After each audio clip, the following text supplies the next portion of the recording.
Alright guys, it is the next morning. I just bought an FXR last night at like 2 in the morning. Not 2 in the morning, in the pitch dark. That's the tank that came on it. I guess that's the stock pipe and that's the seat. And a box of parts right there. So battery, the bike wouldn't even, it's not running. It wouldn't even couldn't even get it to roll. Had to end up removing the front caliper, but we got it loaded in the back of the truck with like 3 or 4 people. And this is my first time seeing it in the sunlight. I don't know what to think right now. It's kind of cool. It's got this like weird custom paint job. Captain America is what he called it.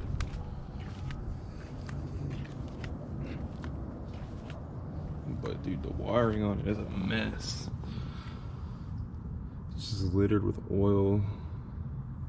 I guess as you'd expect for an FXR, I'm guessing. I don't know. He said he just replaced the stator, but everything he said he just did was like, ended up being like, just did 3 years ago. But I don't even know where to start, fellas. I mean, this is... Alright y'all, some time has passed since that first clip, but since then I've got the bike back up on the lift. At first I just had to really just to try to clean the bike up. I think it's got a lot of oil leaks. There was oil everywhere on it, so I think the gaskets all need to be replaced and stuff like that. So I just cleaned up a lot of the oil, probably gonna come back, but I wanna get it running first. So to get it on the lift, I had to drill out this this caliper, the bolt right there. It's the pin. It was like frozen, like stuck. I still couldn't get it out. Still can't get it out, so I had to drill the caliper off to get the bike to roll. The bike rolls just fine. Pulled the front brake all the way off. Gonna put that, picked up this 39mm front end. Planning on putting that on there. Probably gonna change out that black tree for a polished one. But that's the plan up front. So new brakes up front. Also, I bought this on Instagram. Came off a running bike the brake caliper worked on, so I'll get that pin out of there and use it on this bike and maybe even replace the whole brake. I don't know, we'll see. Probably better be using that one than rebuild that. We'll figure it out. But also came with this the whole setup, the reservoir, the brake line, master. I think the switch, the brake light switch on this bike is no good. The wiring, we'll get to that in a second, but I mean, it had this wire coming off of it. Like, what is that, dude? But yeah, it's down here. I tried to mess with it, but I don't think it's getting power. I don't think it's working, but we'll address that later. Main thing that kind of freaked me out on the bike was how many loose wires there were. Like this one, the whole reason why the guy said the bike wasn't running or why it was in the state that it was in is because he kept burning the coils, kept overheating and cracking, and that makes sense because the box, so here's the parts, man, the garage is a mess right now, but these are the tins. This is the box of parts I got with the bike. These are a bunch of coils that he had laying around, and that's, I mean, there's another one right there for the Dyna S ignition that he had, but he wasn't having good luck with his coils. I guess he kept burning coils, so he tried changing the ignition, and I guess he got too deep or something, but somebody had been hacking up the wiring because I went around with a multimeter trying to figure out like what all these loose wires were because it was kind of intimidating. I was like, where do I start? Like, I know I need one wire that powers the ignition, but I guess it doesn't really matter where it comes from, but it's got to be, it's good that if it's tied with the key ignition. So I was looking around to see like what's getting 12 volts and what's not, and I was kind of poking around with the multimeter, and I started up here. There was the controls right here. I'll show you. I pulled them off. And it was just, first I had to drill out the screws to get this hand control off. And I took this off out of the housing. But once I finally got it out, I mean, this is how it was. I just peeled like actually it was exposed like this. And I was like, that ought to be where I start to figure out what's going on with this bike. Because I mean, there's wires everywhere. Don't mind this, I'll get into that in just a second. But there's why, I mean, this was like electrical taped up, the tail light. I don't even know. There's a lot of stuff going on here. I pulled out the headlight because the headlight wasn't working. Looking at the wiring in here, I mean, this whole front piece is disconnected because that goes to like the gauges and stuff like that, and the turn signals that he's not using. So I understand that some of these wires are going to be clipped here because they're the turn signals, but I pulled up the wiring diagram to see what was really going on. And I was told that this white wire right here is the wire to use for the coil. Now it makes sense, it's right here by the coil. Actually, I clipped off the little eyelet that was on there already. I think someone was trying to, wasn't even an eyelet, it was something worse, but I clipped that off. Finally figured out what was going on. So the reason why he was burning up coils, well, the power wasn't getting to where it needed to go. So I finally figured out that this gray wire right here is supposed to, and it was just totally cut down to the gray right there. It wasn't even exposed. So I exposed that wire, but it was just cut back just as you see this green one was. So looking at the wiring diagram and looking at this piece, that gray wire was supposed to come right here, be soldered in right there to the kill switch. So once you turn the kill switch on, the ignition has to be on. You turn the kill switch on, and then it is going to give power to this white wire here. And this white wire is what the coil is powered by when the ignition's on and the kill switch is on. And then this other white wire, it gives power to once the starter is hit. This is the start button. Once this is hit, it jumps the connection there, and it gets power back to this black wire, which I trace back, and it comes down underneath and comes right here to the relay. So it makes sense. I was getting 12 volts here. You tap that button, and then it gets, lets jump the relay to this one, goes to the starter solenoid. So I twisted all those wires together, tapped the starter, and then the starter fired off. So I knew I was in a good start there. And then I put the multimeter to this wire, to this one, once I hooked up the gray and the whites like it's supposed to be, and I had to 12 to 13 volts. So that was good. I figured out what was wrong.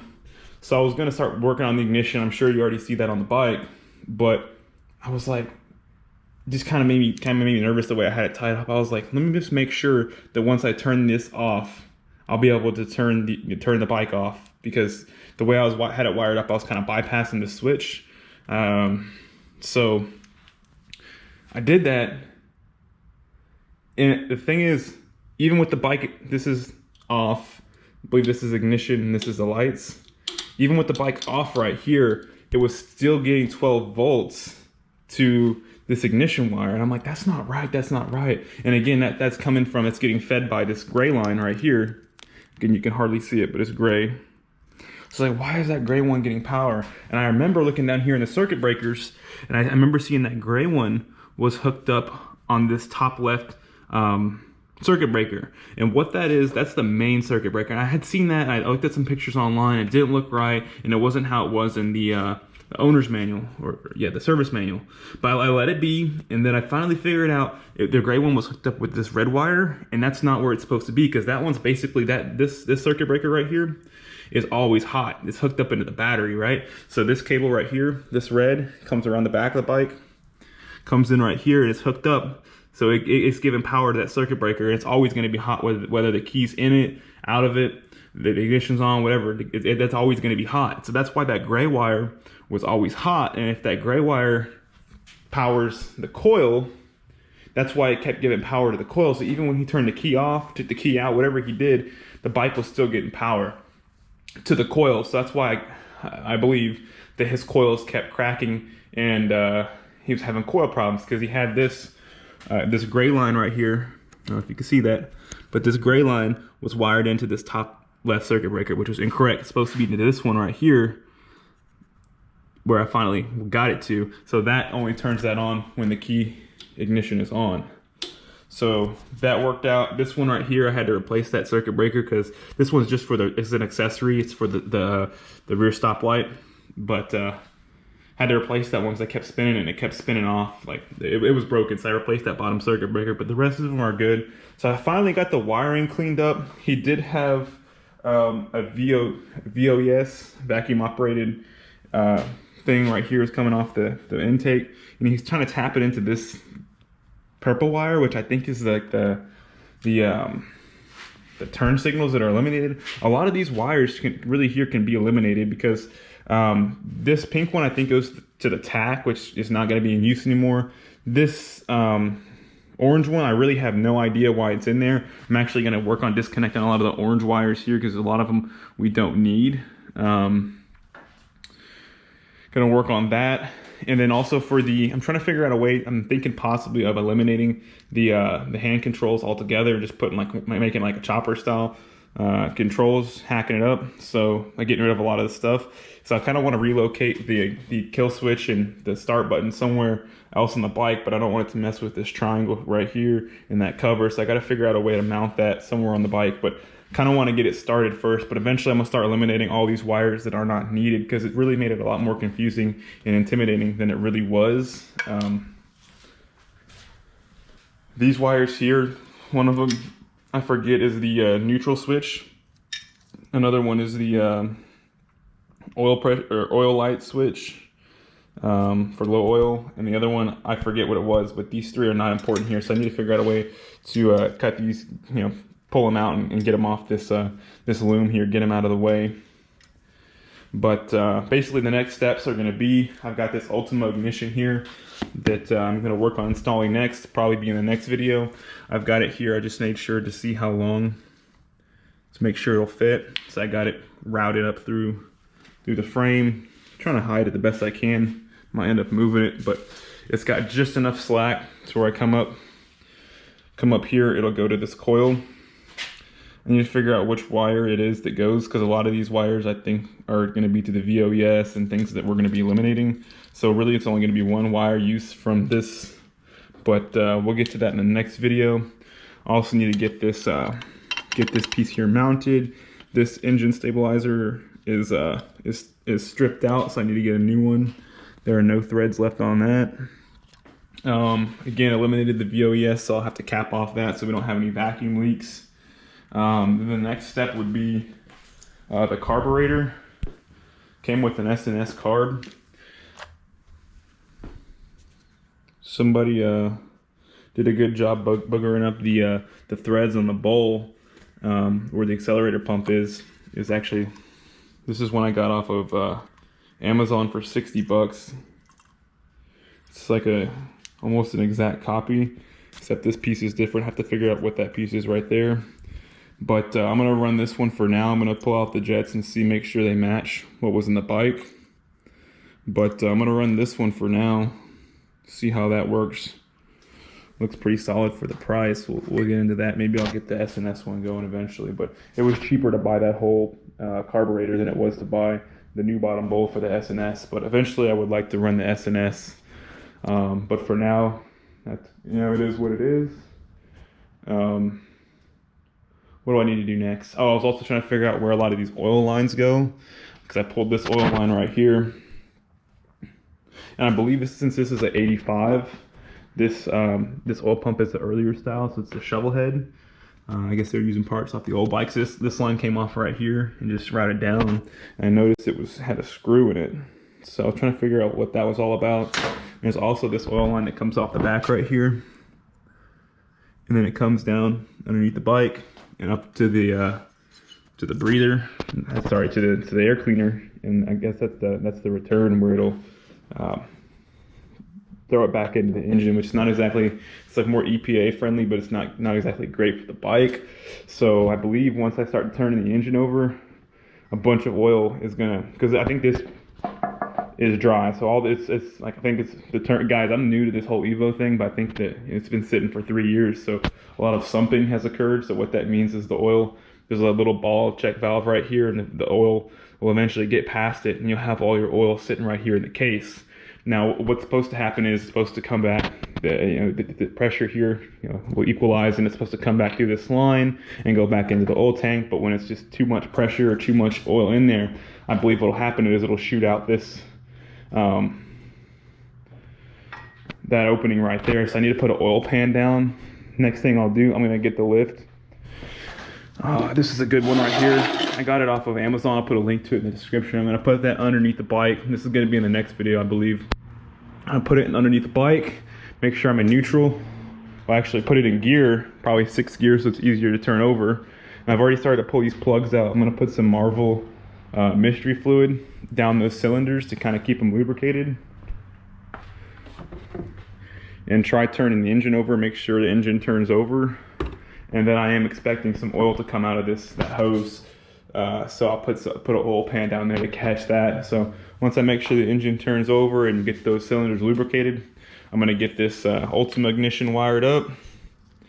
Make sure that's good to go, and then I'll pull the cover off right here. Make sure we're at top dead center. I'm still learning about all that, so that's gonna be in the next video. Spin the wheel, make sure we're top dead center, set the timing on it. If you guys know these bikes, you guys know what I'm talking about. I'm still learning, so I gotta go real slow with this to make sure I don't mess anything up. My first time messing with an older Evo, but we'll get the timing set on it, get these, figure out what's going on with the coil, get that hooked up. Gotta get some bolts right there. A lot to do on this bike, but it's really not that bad now that I know what's going on with the wiring. And the tank, I'm not real sure the condition of the inside of the tank, so before I run it, it's pretty sick. Before I run it, I'm gonna do this, it's like an auxiliary tank. It's from Amazon for like 40-50 bucks. Should come in real handy. What I do, I'll put a link to it, but I'm gonna have to hook it up here, just like that. Somewhere around there, probably put something so it'll stay right here, like almost like an IV drip. Or I'll put it on the other side.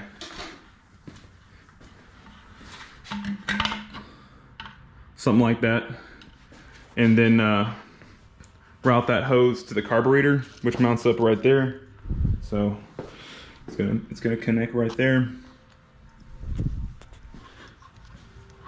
Coming underneath, hook that up, and then that'll be my my fuel supply for now until I just want to make sure I get the bike running, see what all it needs before I go, cleaning the tank and getting that all situated, putting the tank on and stuff. I want to clean up the wiring before I do that. But man, this video has gone on for too long, but hopefully I've given you guys a big, good enough rundown of what's going to be happening on this bike. So if you guys want to see the rest of the process, make sure you subscribe to the channel. A lot of videos going to be dropping after this one. Thanks for watching, guys. Drop down in the comments if you think, if you have any recommendations, anything I might have said could be off. Again, I'm learning, but really excited to start working on this. A little bit not hesitant, but a little nervous because it's my first time, not trying to mess anything up, but I think I got a pretty good start on what to do. So again, drop any recommendations down in the comments. Let me know what you guys think, and tune back in for the next one, guys. Thanks for watching.